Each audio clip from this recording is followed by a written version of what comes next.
Ay no papi, esto es para los que dan la puñalada de espalda, que se pasan hablando mierda de uno, después que uno los ayuda papi. Dice, desde el principio hasta el fin, díselo.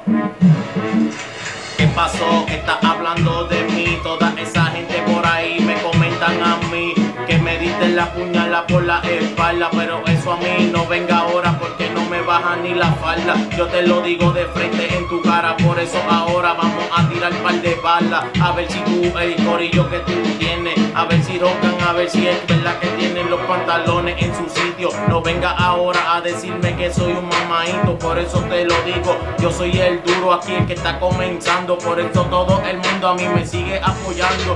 Todo el que me tiró, yo lo aplasto, por eso yo lo cojo y le reparto.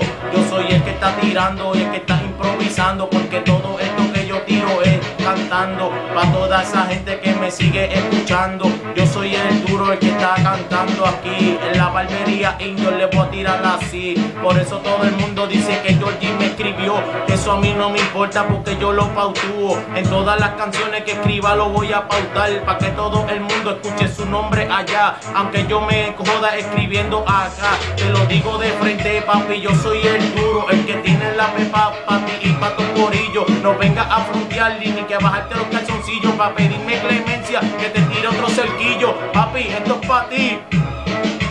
Desde la barbería Inc, díselo Georgie y Cruz en la cámara papi de nuevo.